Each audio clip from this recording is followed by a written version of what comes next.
I'm Sophia, 32 years old, a single mom, and I work hard as a marketing executive to provide for my daughter, Lily. She's 8 and the center of my world. But recently, our lives were turned upside down. The doctor's words still echo in my head. Miss Thompson, I'm afraid Lily has a rare heart condition. She'll need surgery. Urgently. Every night since, I lie awake, replaying those words, struggling to balance work, taking care of Lily, and now planning for her life-saving surgery.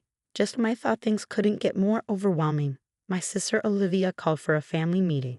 We gathered at our parents' house. Mom, Dad, Olivia, my younger brother Jake, and me. Olivia practically bounced with excitement, flashing her engagement ring. I have amazing news, she squealed. We're having a destination wedding in Bali. As everyone gasped in awe, my stomach tightened. I knew what was coming next. It's happening next month, and I need everyone there. No excuses.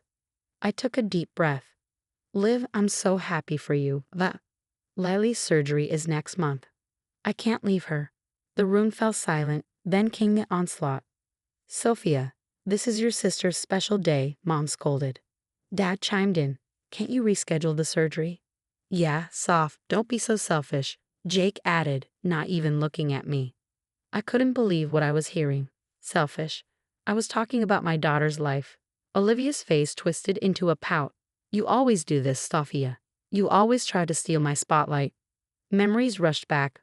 Olivia's recitals overshadowing my soccer games, her graduation celebrated more extravagantly than mine, her achievements always prioritized. I fought back tears. That's not fair, Liv. You know that's not true. Well, if you really cared about this family, you'd find a way to be there, Olivia snapped.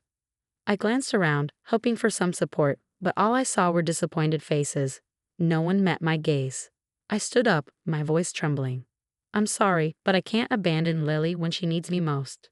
The weight of isolation settled on me as I left the house. How could they ask me to choose between my family and my child's life? The unfairness of it all made my head spin. That night, as I tucked Lily into bed, her small hand found mine. Mommy, are you okay? You look sad. I forced a smile. I'm fine, sweetheart, just thinking about grown-up stuff. Her eyes widened. Is it about my heart? Don't worry about that, honey, I said, kissing her forehead. Mommy's going to take care of everything. As I turned off the light, closing her door, I leaned against the wall, torn between my love for my daughter and the crushing expectations of my family. The following weeks blurred into long nights of work, endless spreadsheets, and every extra shift I could take. Every penny counted.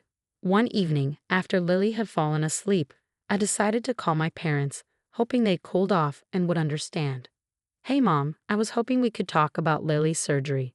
Sophia, now's not a good time, Mom said, her tone clipped. We're busy with wedding preparations. I swallowed my frustration. I understand, but this is important. Remember that joint account we set up for emergencies? I was thinking of using it for Lily's medical expenses. There was a long pause. Well, about that, my stomach dropped as I logged into the banking app. The account was empty.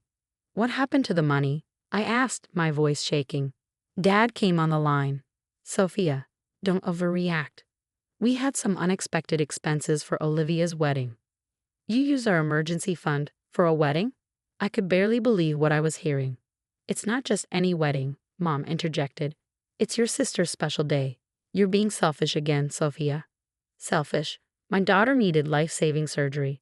I hung up, the sting of their betrayal fresh in my mind. Later that week, I ran into Jake at the grocery store. Hey Soph, how are you holding up?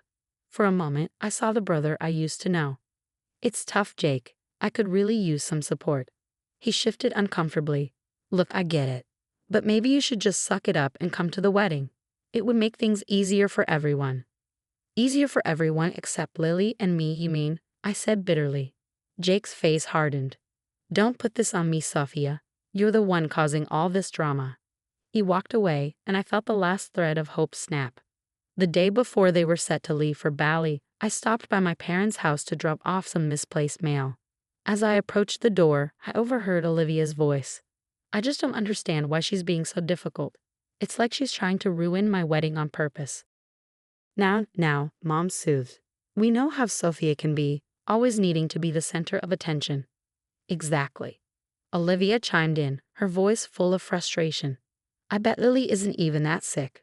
Sophia's probably exaggerating to get sympathy. I stood frozen outside the door, unable to move as they tore me apart. The people who were supposed to love me unconditionally were dismissing my daughter's life like it was nothing more than an inconvenience. The next morning, I watched from my window as they loaded their cars, laughing and excited for their trip. Not one of them looked back at our house. Not one of them came to say goodbye. I sank to the floor, sobs shaking my body. How could they do this? How could they abandon us when we needed them the most? Mommy? Lily's small voice came from behind me. Why are you crying? I quickly wiped my tears and forced a smile. It's nothing, sweetie. Mommy's just a little tired. I hugged her close, making a silent vow to myself. We would get through this, just the two of us. I would never let anyone hurt my little girl the way they had hurt us. One sleepless night, an idea popped into my head. I'd seen stories of people raising money online for medical expenses. Maybe, just maybe. The next day, I set up a crowdfunding page. My hands trembled as I typed out our story, laying bare the raw truth of our situation. I hit post and held my breath. At first, nothing happened. Then, ping, a donation. Then another, and another. My phone buzzed. It was Sarah, a coworker. Sophia, I just saw your post. I had no idea what you were going through. We're all chipping in at the office, she said. I was overwhelmed. People I barely knew were reaching out, offering help and kind words. The next day at work, my boss, Rachel, called me into her office. My heart sank. Was this about all the overtime I had been working? Sophia, why didn't you tell me how bad things were? Rachel's eyes were filled with concern. I didn't want to bring my personal problems to work, I mumbled. Nonsense. We're family here, she said, handing me an envelope. It's an advance on your salary, and I'm giving you flexible hours. Your priority right now is Lily. I couldn't hold back the tears. Thank you, Rachel. I don't know what to say. As I left her office, I overheard two colleagues whispering. Can you believe what Sophia's family did? Choosing a wedding over her daughter's surgery. Disgusting. A part of me felt vindicated, but mostly, I just felt sad. Word of our situation spread, and soon the local news reached out to share our story. Before I knew it, I was sitting in front of a camera, telling the whole city what we'd been through. And your family? The reporter asked, her eyes wide with disbelief. They're not helping at all. I swallowed hard. No, they made their choice. The story aired that night, and my phone exploded with messages of support. Donations poured in even faster. At Lily's next hospital visit, we met Elena, a child life specialist. She had a warmth that instantly put Lily at ease. You know, Sophia, Elena said one day as we watched Lily play, you're doing an amazing job. Not everyone could handle this with such grace. I laughed bitterly. Grace? I feel like I'm barely holding it together. Elena squeezed my hand. That's the thing about strength. It's not about never falling apart.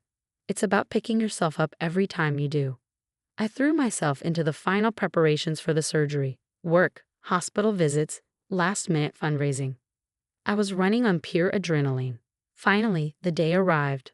I held Lily's hand as they wheeled her into surgery, my heart pounding. I love you, Mommy, she whispered. I love you too, baby, so much. The wait was agonizing. Every minute felt like an eternity, but finally the doctor emerged with a smile. The surgery was a success. Lily's going to be just fine. Relief washed over me like a tidal wave. I sobbed, I laughed, and I thanked every force I could think of.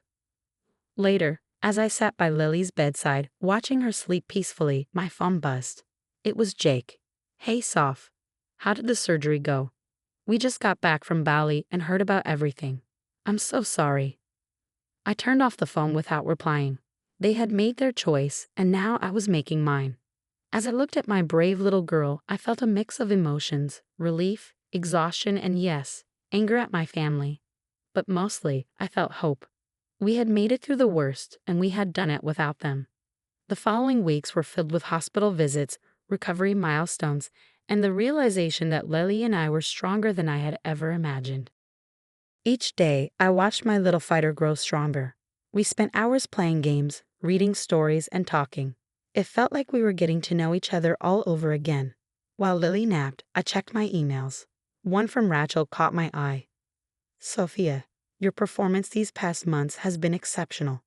We'd like to offer you a promotion to senior marketing manager. You've more than earned it. I could hardly believe it. After everything we've been through, things were finally starting to look up. But life had other plans. My phone buzzed with a news alert. Local family chooses destination wedding over child's life-saving surgery. My stomach dropped as I read on. Someone had leaked our story to the media, and it had gone viral. Olivia's wedding photos were all over social media, but not in the way she'd imagined. The comments were brutal. How could they abandon their granddaughter like that? What kind of mother chooses a beach vacation over her niece's life? I felt a twisted sense of satisfaction, but guilt followed swiftly. I didn't want this. A few days later, Elena called. Sophia, have you seen the news? Your father's company is under investigation for misuse of resources. I hadn't, but a quick search confirmed it. Dad had apparently used company funds for their Bali trip. Then came the text from Jake. Soph, can we talk? I'm so sorry about everything. I stared at the message for a long time before replying.